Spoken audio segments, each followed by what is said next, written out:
Hi ಎಲ್ರಿಗೂ ನಮಸ್ಕಾರ. ನಾನು ನಿಮ್ಮ Vishu Patil and welcome back to my YouTube channel VSP. ಇವತ್ತು ನಮ್ಮ ಎರಡನೇ ದಿನ. ಈ ಎರಡನೇ ದಿನದೊಳಗೆ ನಾವು ಪ್ರಯಾಗರಾಜವನ್ನು ನೋಡಿಕೊಂಡು ಎರಡನೇ ದಿನ ಕಾಶಿ ವಿಶ್ವನಾಥನ ಟೆಂಪಲ್ಗೆ ಹೋಗಾಕತ್ತೇವಿ. ಒಂದು ಆಟೋ ಮಾಡಿಕೊಂಡ. ಈ ಆಟೋ ನಮಗೆ ಸ್ವಲ್ಪ ಕಾಶಿ ವಿಶ್ವನಾಥನ ಏನು ನಗರ ಇದೆಯಲ್ಲ ಆ ನಗರವನ್ನು ನಮಗೆ ತೋರ್ಸಾಕತ್ತಾರು. ಸೊ ನಾವು ಅದನ್ನು ಎಂಜಾಯ್ ಮಾಡ್ಕೊತ ಇವಾಗ ಕಾಶಿ ವಿಶ್ವನಾಥ ಟೆಂಪಲ್ಗೆ ಹೊಂಟಿದ್ದೀವಿ. ಎಲ್ರಿಗೂ 20 ರೂಪಾಯಿಗಳನ್ನು ನಾವು ಅವ್ರಿಗೆ ಪೇ ಮಾಡಿದ್ದೀವಿ. ಸೊ ಬನ್ನಿ ಈ ಒಂದು ಲಾಗನ್ನು ಎಂಜಾಯ್ ಮಾಡೋಣ ಮತ್ತು ಕಾಶಿ ವಿಶ್ವನಾಥನ ದರ್ಶನವನ್ನು ತೆಗೆದುಕೊಳ್ಳೋಣ.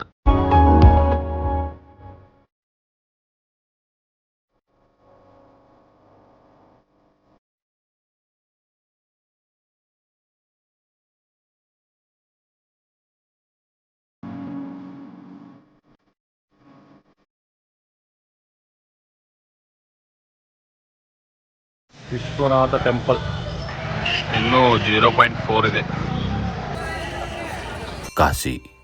ಕಾಶಿ ಎಂದ ತಕ್ಷಣ ಎಲ್ರಿಗೂ ನೆನಪಾಗೋದೆ ಕಾಶಿ ವಿಶ್ವನಾಥ. ಕಾಶಿಯನ್ನು ಬನಾರಸ, ವಾರಣಾಸಿ ಅಂತಾನೂ ಕರೆಯುತ್ತಾರೆ. ಕಾಶಿಯು ಉತ್ತರ ಭಾರತದ ಉತ್ತರ ಪ್ರದೇಶದ ಒಂದು ನಗರವಾಗಿದ್ದು ಇದು 11ನೇ ಶತಮಾನದ್ದು. ಭಾರತದ ಆಧ್ಯಾತ್ಮಿಕ ರಾಜಧಾನಿ ಎಂದು ಪರಿಗಣಿಸಲ್ಪಟ್ಟಿರುವ ಈ ನಗರವು ಗಂಗಾ ನದಿಯ ಪವಿತ್ರ ನೀರಿನ ದಡದಲ್ಲಿ ನಿರ್ಮಾಣವಾಗಿದೆ. ನಗರದ ಅಂಕುಡೊಂಕಾದ ಬೀದಿಗಳಲ್ಲಿ ಕಾಶಿ ವಿಶ್ವನಾಥ ಗೋಲ್ಡನ್ ಟೆಂಪಲ್ ಸೇರಿದಂತೆ ಸುಮಾರು 2,000 ದೇವಾಲಯಗಳು ಹಿಂದೂ ದೇವರಾದ ಶಿವನಿಗೆ ಸಮರ್ಪಿತವಾಗಿವೆ.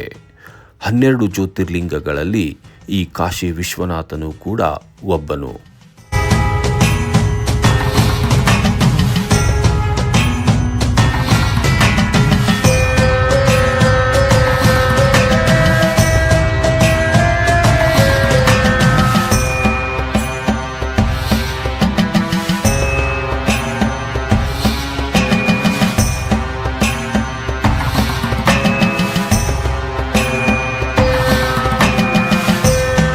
ಹಾಯ್ ಹಲೋ ನಮಸ್ಕಾರ. ನಾನು ನಿಮ್ಮ Vishu Patil and welcome back to my YouTube channel VSP.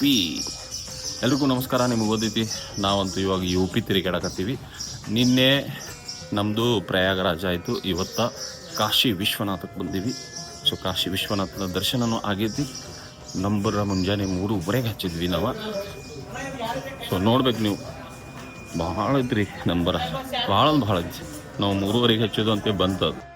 Ganga ನದಿಯಲ್ಲಿ ಸ್ನಾನ ಮಾಡುವುದು ಮತ್ತು ಅಂತ್ಯಕ್ರಿಯೆಯ ವಿಧಿವಿಧಾನಗಳನ್ನು ಮಾಡುವುದು ಇಲ್ಲಿನ ಯಾತ್ರಿಕರನ್ನು ಗಮನ ಸೆಳೆಯುತ್ತದೆ.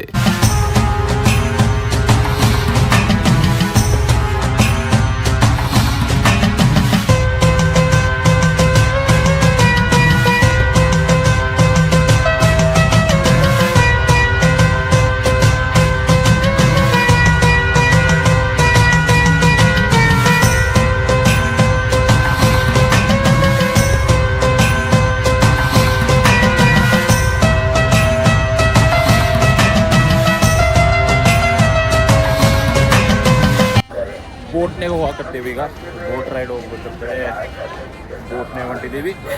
ಇಲ್ಲಿ ಹೋಗ್ಬೋದು. ಸೊ ಒಂದ್ಸಲ ಹೋಗಿ ಬರೋಣ. ಬೋಟ್ ಒಂದು ರೌಂಡ್ ಹಾಕಿ ಬರ್ಬೇಕಂತೇಳಿ ಹೊಂಟಿದ್ದೀವಿ. ಬೋಟ್ದಾಗ ಯಾರೂ ಡ್ರೈವರ್ ಇಲ್ಲ. ಈ ಅಣ್ಣಗೆ ಡ್ರೈವಿಂಗ್ ಮಾಡ್ಬೇಕಂತೇಳಿ ಕೇಳ್ಕೊಂಡೀವಿ. ಅಣ್ಣ ಬ್ಯಾಡ್ರಿ ಅಣ್ಣ, ಅದು ಬೋಟ್ ನೀವು ಡ್ರೈವ್ ಮಾಡೋದು ಬಿಟ್ಟು ಎಲ್ಲರೂ ನಮಗೆಲ್ಲ ದಂಡ ಹಾಕೇರಿ. ಅಲ್ಲ ದಂಡ ಹಾಕಿರಿ ನೀವು ಮತ್ತೆ ನಮಗೆ. आप मोबाइल दुकान वाले ना? अरे बिकॉज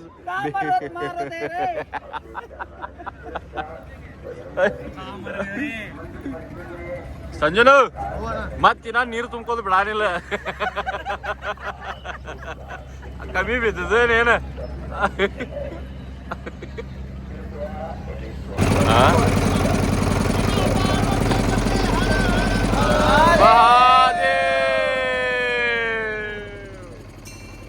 ಆದಿ ವಿಶ್ವೇಶ್ವರ ದೇವಾಲಯ ಎಂದು ಕರೆಯಲ್ಪಡುವ ಮೂಲ ದೇವಾಲಯವನ್ನು ಮೊಹಮ್ಮದ್ ಗೋರ್ ಭಾರತದ ಆಕ್ರಮಣದ ಸಮಯದಲ್ಲಿ ಕೆಡವಿದನು.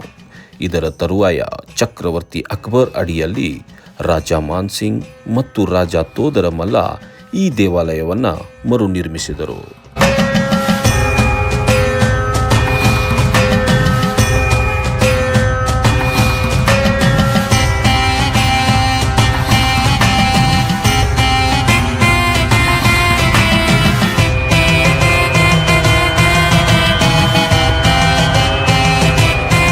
ಹಲವಾರು ಐತಿಹಾಸಿಕ ಹಿನ್ನೆಲೆಗಳ ಪ್ರಕಾರ ಮೊಘಲ ದೊರೆ ಔರಂಗಜೇಬ್ 1669ರಲ್ಲಿ ಹಿಂದೂ ದೇವಾಲಯವನ್ನು ಕೆಡವಲು ಆದೇಶಿಸಿದನು.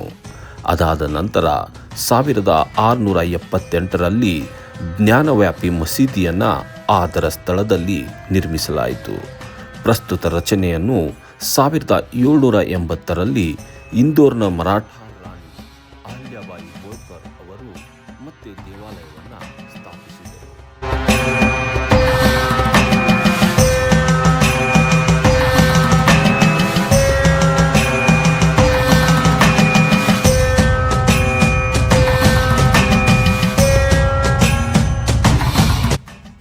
ಈ ಒಂದು ಪ್ರದೇಶದಲ್ಲಿ ಪ್ರತಿ ಸಂಜೆ ಗಂಗಾ ಆರತಿ ಆಗುತ್ತದೆ.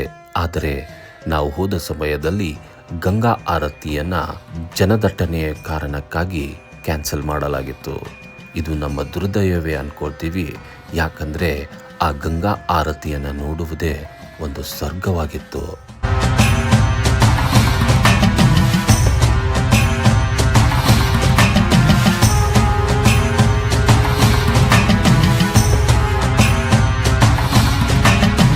ಕಾಶಿಯಲ್ಲಿ ನೀವು ಪ್ರಸಿದ್ಧವಾದ ಟೆಸ್ಟ್ ದ ಟ್ರೆಡಿಷನ್ ಕೂಡ ಮಾಡಬಹುದು. ಇಲ್ಲಿ ಸವಿಯಬಹುದಾದಂತಹ ತಿಂಡಿಗಳು ಯಾವಂದರೆ ಕಚೋರಿ ಸಬ್ಜಿ, ಚಾಟ್, ಲಿಟ್ಟಿ ಚೋಕಾ, ಮಲೈಯೋ, ಬನಾರಸಿ ಪಾನ್, ಥಂಡಾಯಿ, ಟಮಾಟರ್ ಚಾಟ್ ಮುಂತಾದವುಗಳನ್ನು ನೀವು ಇಲ್ಲಿ ಸವಿಯಬಹುದು.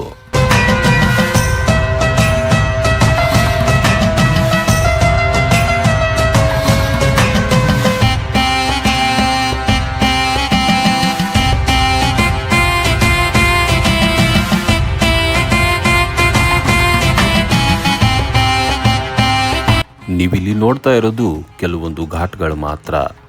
ಆದರೆ ಇಲ್ಲಿ ಗಂಗಾ ನದಿಯ ದಡದಲ್ಲಿ 84 ಘಾಟ್ಗಳಿವೆ. ಅದರಲ್ಲಿ ಕೆಲವೊಂದು ಹೇಳ್ತೀನಿ, ನೀವೇ ಕೇಳಿ. ಅಸ್ಸಿ ಘಾಟ್, ಗಂಗಾ ಮಹಲ್ ಘಾಟ್, ರಿವಾನ್ ಘಾಟ್, ತುಳಸಿ ಘಾಟ್, ಜಾನಕಿ ಘಾಟ್, ಜೈನ್ ಘಾಟ್, ಕರ್ನಾಟಕ ಘಾಟ್, ಹನುಮಾನ್ ಘಾಟ್, ಹರಿಶ್ಚಂದ್ರ ಘಾಟ್, ವಿಜಯನಗರಂ ಘಾಟ್, ಕೇದಾರ್ ಘಾಟ್ ಇತ್ಯಾದಿ ಇನ್ನೂ ಅನೇಕ ಘಾಟ್ಗಳನ್ನು ನೀವು ಇಲ್ಲಿ ಕಾಣಬಹುದು. ಇವನ್ನು ಕಾಣಬೇಕು ಅಂದರೆ ನೀವು ಈ ರೀತಿ ಬೋಟ್ ಮಾಡಿಕೊಂಡು ಎಲ್ಲವನ್ನು ನೋಡ್ತಾ ಸಂತೋಷದಿಂದ ನಿಮ್ಮ ಆನಂದಮಯ ಕ್ಷಣಗಳನ್ನು ಇಲ್ಲಿ ನೀವು ಎಂಜಾಯ್ ಮಾಡಬಹುದು.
ಹಾವನ್ನು ಕೊರಳಾಗ ಹಾಕೊಂಡಾರೆ ಮತ್ತು ಸುಳ್ಳೆಲ್ಲುವಂಥದ್ದು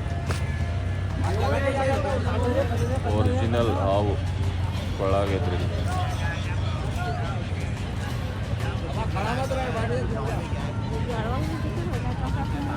ಓಣಿ ಒಂದೊಂದೊಂದೊಂದು ಚೀಸ್ ಇದಾವ ಎಲ್ಲ. ಯಪ್ಪ ಎಲ್ಲ ಮಸ್ತ್ ಐತಿ. ಅದಕ್ಕೆ ಬನಾರಸ್ ತಿರುಗಬೇಕು ಅಂತ ಹೇಳ್ತಾರ. ಎಲ್ಲ ಭಾರಿ ಬರಿ ಬರಿ ಬರಿ ಬರಿ ಬರಿ ಸದ್ರಿ ಆಗಿದೆ.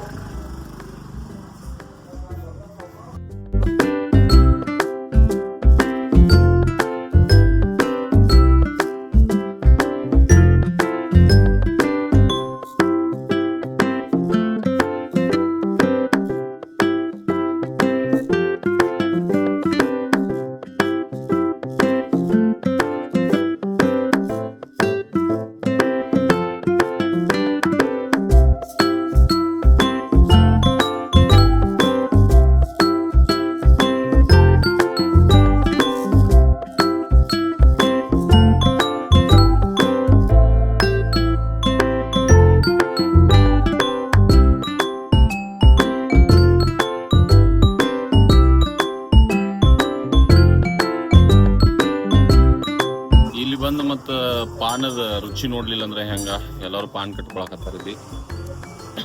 ಅಜ್ಜ ಪಾನ್ ಕಟ್ಕೊಳತ್ತಾನ ನೋಡ್ರಿ. ಬೈ ನೀವ್ ಯಾವ ತಿಂದ್ರಿ ಅಣ್ಣ? ಸಾದಾ ಪಾನ್ ತಿಂದ್ರಿ. ಹೆಂಗೈತಿ ಟೇಸ್ಟ್? ನಾವು ತಿಂದು ನೋಡೋಣ ಅಂತ. ನಾವು ಒಂದು ಇದು ಅಂಗಡಿಯಾಗ 4ನೇ ಪಿಡಿ.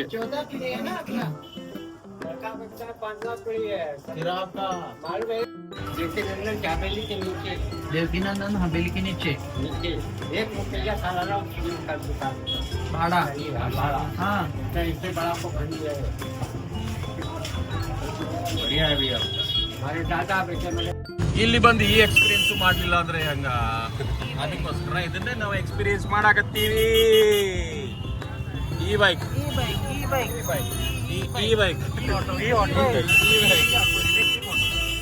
ಎಲೆಕ್ಟ್ರಿಕ್ ಬೈಕ್ ಕಿರಿಕಿರಿ ಇದನ್ನ ಕೇಳೇ ನಮಗೆ ತಾಪಾಡ ಆಗೈತೆ. ಮತ್ತೇನಿಲ್ಲ. ಎಂಜಾಯ್ ಮಾಡ್ತಾ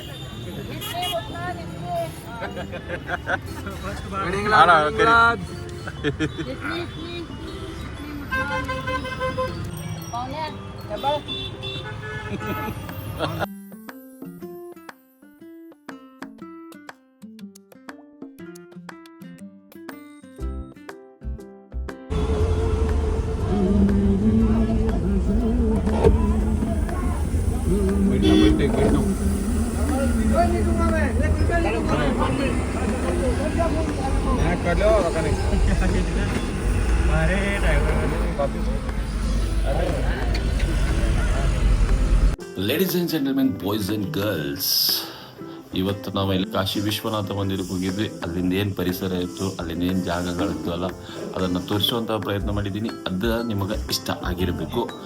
ಜಸ್ಟ್ ಇವಾಗ ನಾವು ಅಂದ್ರೆ ಈ ಟೈಮ್ ಎಷ್ಟಾಗಿತ್ತಂದ್ರೆ ಇಲ್ಲಿ ನೋಡ್ಬೋದು 2:35.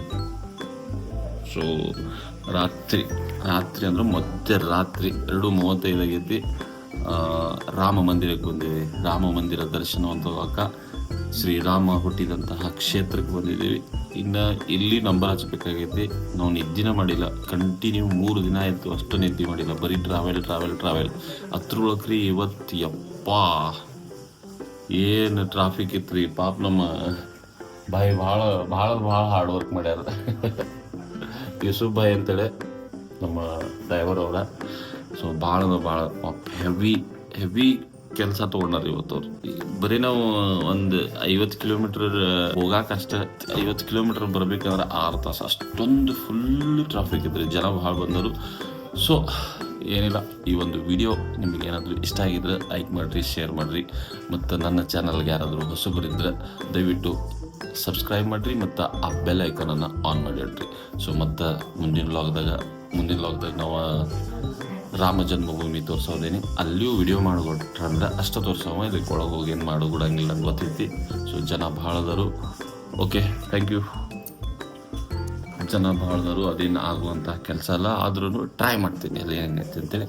ಸೊ ಈ ವಿಡಿಯೋ ಇಷ್ಟ ಆಗಿದ್ರೆ ಲೈಕ್ ಮಾಡಿ, ಶೇರ್ ಮಾಡಿ ಮತ್ತು ಸಬ್ಸ್ಕ್ರೈಬ್ ಮಾಡಿ. ಸೊ ಮತ್ತೆ ಮುಂದಿನ ಲಾಗ್ದಾಗ ಮತ್ತೆ ಸಿಗೋಣ ಅಂತ. ಅಲ್ಲಿವರೆಗೂ take care and bye. Boom.